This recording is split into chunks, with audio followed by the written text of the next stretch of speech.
عزیز طلباء و طالبات، آداب۔ آج کے اس لیکچر میں آپ کا خیر مقدم ہے۔ ہمارا موضوع ہے دبستان لکھنؤ۔ اس سے پہلے کہ ہم دبستان لکھنؤ پر گفتگو کریں، یہ جاننا ضروری ہے کہ لکھنویت سے کیا مراد ہے۔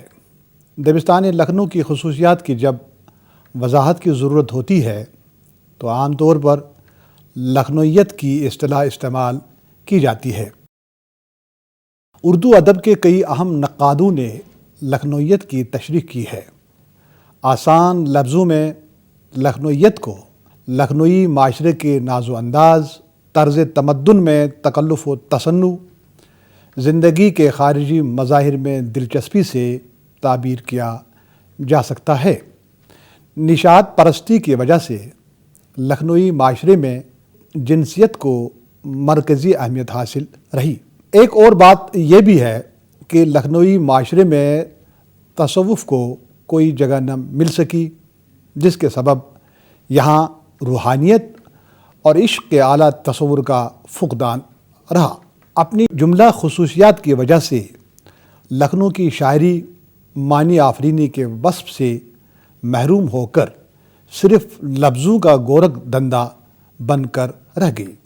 اس کے باوجود دبستان لکھنؤ کے بعض شعراء مثلاً ناسک وغیرہ کے یہاں لسانی شعور کے ساتھ ساتھ جدت اور تازگی کا بھی احساس ہوتا ہے۔ دبستان لکھنؤ کے معرض وجود میں آنے کے سلسلے میں کئی تاریخی، معاشی، اقتصادی، سماجی، سیاسی اور ثقافتی محرکات کار فرما رہے ہیں۔ عالمگیر اورنگزیب کی وفات 1707 کے بعد مغل سلطنت کا شیرازہ بکھرنے لگا۔ ان کے جانشینوں کے درمیان تخت کے لیے خونریز معرکے ہوئے، چنانچہ ملک میں طوائف الملوکی کے سبب انتشار پھیلنے لگا۔ حکمرانوں کی کمزوریوں اور نااہلیت کی وجہ سے مرکز نہایت کمزور ہو گیا۔ باقی کسر مرہٹوں، جاٹوں، نادر شاہ اور احمد شاہ ابدالی کے حملوں نے پوری کر دی۔ سال 1722 اس اعتبار سے اہم ہے کہ اسی سال دہلی کے بادشاہ کی طرف سے سعادت علی خان کو اودھ کا صوبے دار مقرر کیا گیا۔ اس وقت اودھ کا دارالحکومت فیض آباد تھا، جو صفدر جنگ اور شجاع الدولہ کے عہد تک رہا، مگر آصف الدولہ نے 1775 میں اپنی رہائش کے لیے لکھنؤ کو منتخب کیا۔ صفدر جنگ اور شجاع الدولہ نے اودھ کی آمدنی میں بہت اضافہ کیا اور عوام کی فلاح و بہبود کو ترجیح دی۔ آصف الدولہ نے اس کام کو مزید فروغ دیا۔ غازی الدین حیدر اور نصیر الدین حیدر کے زمانے میں لکھنؤ اپنے پورے شباب پر تھا۔ یہ شہر اپنی رونق اور گہمہ گہمی کے سبب حقیقت میں عروس البلاد کہلانے کا مستحق تھا۔ واجد علی شاہ بھی 17 فروری 1856 کو انگریزی عملداری میں آ گیا۔ واجد علی شاہ 13 مارچ 1856 کو معزول کر کے لکھنؤ سے نکال دیے گئے اور مٹیا برج میں قید کیے گئے۔ جیسا کہ پہلے مذکور ہوا ہے کہ 1722 میں دہلی کی طرف سے سعادت علی خان کو اودھ کا صوبے دار مقرر کیا گیا۔ چونکہ مرکزی حکومت کمزور ہو چکی تھی، سعادت علی خان نے اس کمزوری سے فائدہ اٹھاتے ہوئے خود مختاری حاصل کر لی اور اودھ کی خوشحالی کے لیے بھرپور کوشش کی، جس کی بنا پر اودھ میں مال و دولت کی فراوانی ہوئی۔ جہاں ایک طرف لکھنؤ میں عیش و عشرت اور امن و استحکام کا دورہ تھا، وہیں دوسری طرف دہلی میں حالات مزید نامساعد ہو گئے۔ امن و سکون مفقود ہوا، معاشی بدحالی عام ہو گئی، غیر یقینیت کے سائے پھیلنے لگے۔ اس وجہ سے دہلی کے ادبا اور شعراء نے دہلی چھوڑنے میں ہی عافیت محسوس کی۔ چنانچہ بہت سے شعراء لکھنؤ میں جا کر آباد ہو گئے، جن میں میر تقی میر بھی شامل تھے۔ لکھنؤ کے اس وقت کے حالات ایسے تھے کہ وہاں کے نوابوں کی عیاشی نے جہاں ایک طرف لکھنؤ کا تناظر مسخ کر دیا، وہیں دوسری طرف صحیح معنوں میں لکھنؤ کو علم و ادب کا گہوارہ بنانے کی قابل قدر کوششیں بھی ہوئی۔ اس دور میں مدرسے قائم ہوئے، خانقاہوں، امام باڑوں اور کتب خانوں کی تعمیر و ترقی کے علاوہ جدید ایجادات کی طرف بھی توجہ دی گئی۔ اودھ میں عیاشی کا باضابطہ آغاز شجاع الدولہ کے عہد میں ہوتا ہے۔ دربار کی دیکھا دیکھی امراؤ بھی عیش پسندی میں مبتلا ہو گئے، طوافیت نے فروغ پایا، کوٹھے کی تمدنی اہمیت مسلم سمجھی جانے لگی، واجد علی شاہ کئی اعتبار سے آگے بڑھے۔ لکھنؤ کے دبستان سے وابستہ شاعروں پر گفتگو کرتے وقت یہ جاننا بھی ضروری ہے کہ یہاں کے بیشتر شعراء خود لکھنوی نہیں تھے۔ دہلی میں نفسا نفسی کے عالم میں شعرائے دہلی نے فیض آباد، لکھنؤ، فروخ آباد اور عظیم آباد کا رخ کیا۔ یہ چھوٹی چھوٹی ریاستیں جب جلد ہی ختم ہو گئیں تو لکھنؤ ہی باقی رہا۔ چنانچہ سودا جو کسی بھی حال میں ترک وطن پر آمادہ نہ تھے، دہلی چھوڑ کر آ گئی۔ ہجرت کرنے والے ان شعراء میں خان آرزو، قمر الدین منت، میر زاہد، سودا، میر سوز اور میر حسن ایسے ہیں جو عہد شجاع الدولہ میں لکھنؤ آئے۔ میر مصفی، انشا، جرأت اور رنگین وغیرہ آصف الدولہ کے دور میں ہجرت کر کے لکھنؤ آئے۔ عیش و عشرت، امن و امان اور شان و شوکت کے اس ماحول میں جو لکھنؤ میں قائم تھا، فنون کو بہت فروغ حاصل ہوا۔ دربار کی سرپرستی کے نتیجے میں شاعری کا ایک عام ماحول پیدا ہوا، جس کی وجہ سے شعر و شاعری کا چرچا چار دانگ ہونے لگا، ہر جگہ مشاعرے ہونے لگے۔ امراء و رسوب کے ساتھ ساتھ عوام بھی مشاعروں کے دیوانے تھے۔ ابتدا میں شعرائے دہلی کے اثر کی وجہ سے زبان کا اثر نمایاں ہونے لگا، رفتہ رفتہ اس میں کمی آنے لگی۔ اگرچہ مصحفی اور انشاء کے دور تک دہلی کی داخلیت اور جذبات نگاری اور لکھنؤ کی خارجیت اور رعایت لفظی متوازی چلتی رہی، مگر بعد میں لکھنؤ کی اپنی خاص زبان اور لب و لہجہ کا غلبہ نمایاں ہونے لگا۔ اس طرح ایک نئے دبستان کی بنیاد پڑی، جس نے تاریخ اردو ادب میں دبستان لکھنؤ سے موسوم ہو کر ایک مستقل باب کی حیثیت اختیار کی۔ اگرچہ بعض اصحاب کی رائے میں اس عہد کی غزل مضامین کے اعتبار سے انحطاط پذیر معلوم ہوتی ہے، مگر لکھنؤ کی مخصوص فضا میں جو اصناف پروان چڑھی، ان میں مرثیہ، مصنوعی اور ڈرامہ بطور خاص قابل ذکر ہے۔ اس کے باوجود جب دبستان لکھنؤ کی شاعری کی خصوصیات بیان کرنا مطلوب ہو تو خاص طور پر صنف غزل پر ہی توجہ دی جاتی ہے۔ دبستان لکھنؤ کے اہم شعراء میں شیخ غلام علی حمدانی مصحفی، انشاء اللہ خان انشا، شیخ قلندر بخش جرأت، خواجہ حیدر علی آتش، شیخ امام بخش ناسخ اہم ہے۔ مصحفی کا جنم 1161 کو علی گڑھ میں ہوا۔ انہوں نے ابتدائی عمر امروہہ میں بسر کی، 23 برس کی عمر تک امروہہ میں رہے۔ 1771 میں امروہہ چھوڑ دیا، لکھنؤ کا سفر کیا، وہاں سال بھر کے قیام کے بعد 1772 میں دہلی چلے گئے۔ 1198 ہجری میں دوبارہ لکھنؤ گئے اور تا حیات وہیں قیام کیا۔ مصحفی ایک پرگو شاعر تھے۔ انہوں نے اردو زبان میں 8 اور فارسی میں 3 دیوان چھوڑے۔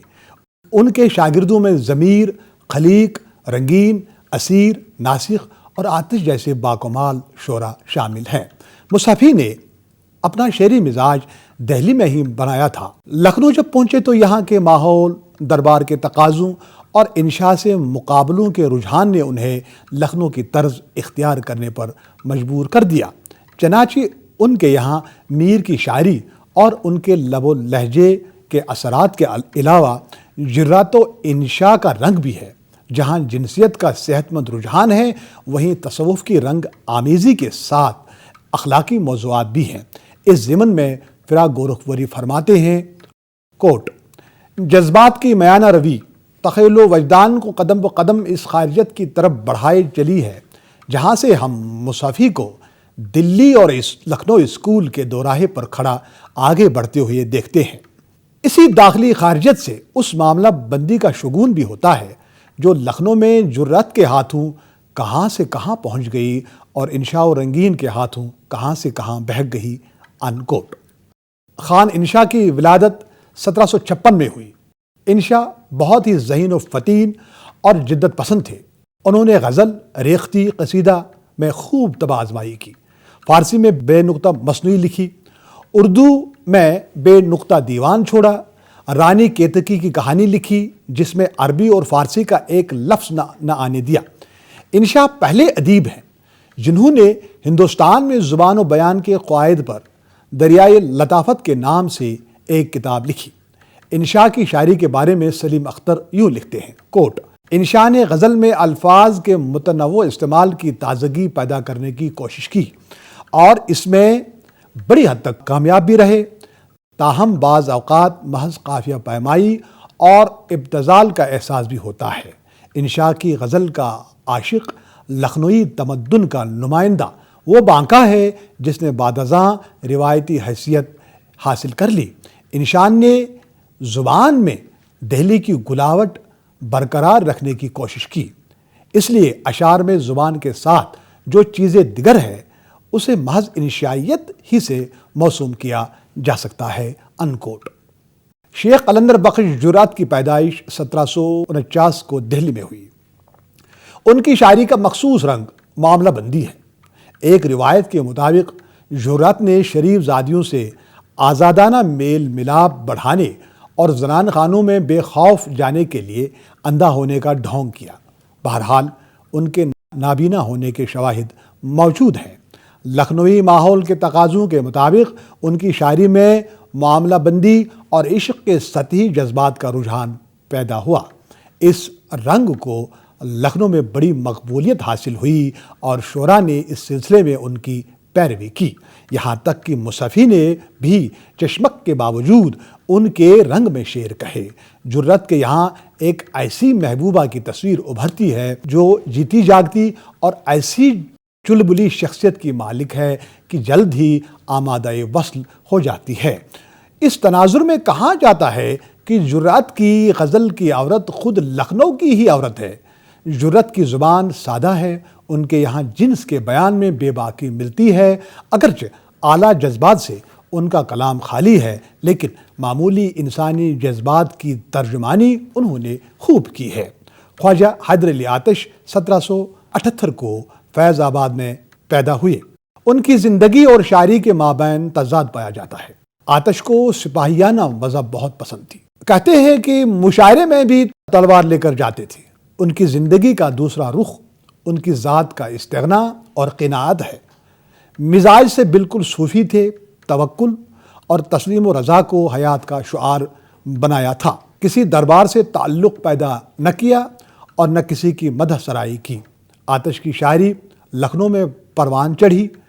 ان کے استاد مصنفی تھے، اس واسطے ان کی شاعری میں دہلی اور لکھنؤ کے دبستانوں کی خصوصیات کا امتزاج پیدا ہو گیا۔ اگرچہ ان کے عہد کا لکھنؤ انحطاط پذیر تھا، تاہم انہوں نے جذبات کے تقدس کا خیال رکھا۔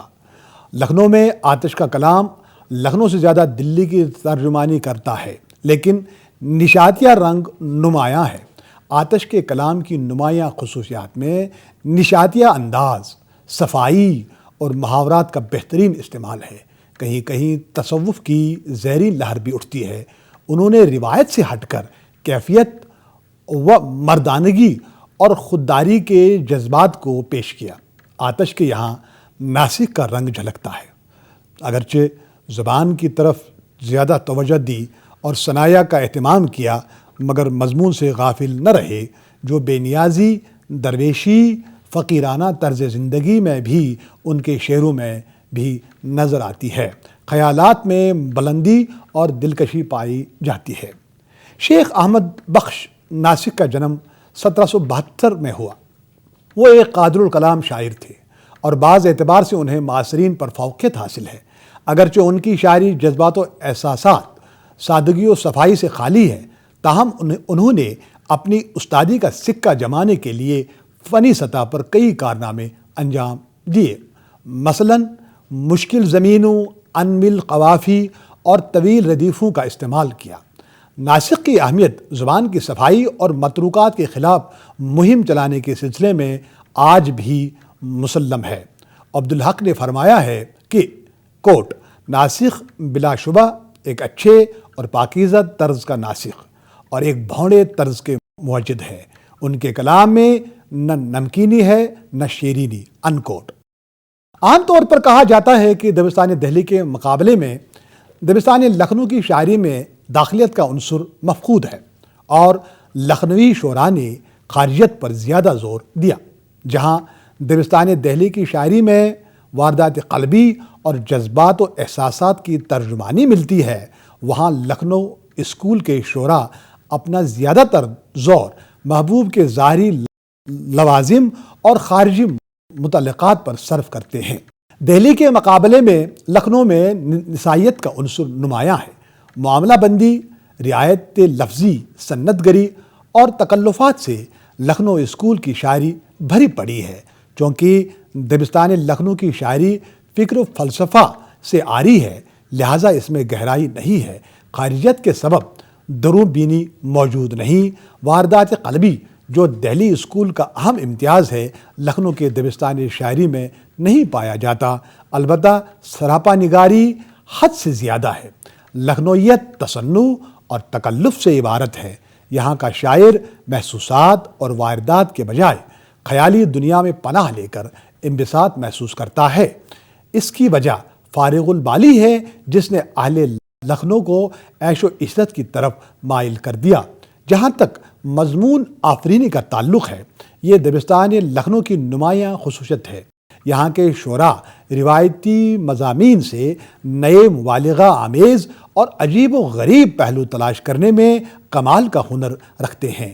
ان مضامین کی بنیاد جذبے کے بجائے تخیل پر ہوتی ہے۔ اس طرح معاملہ بندی بھی دبستان لکھنؤ کے شعراء کی ایک اہم خصوصیت ہے۔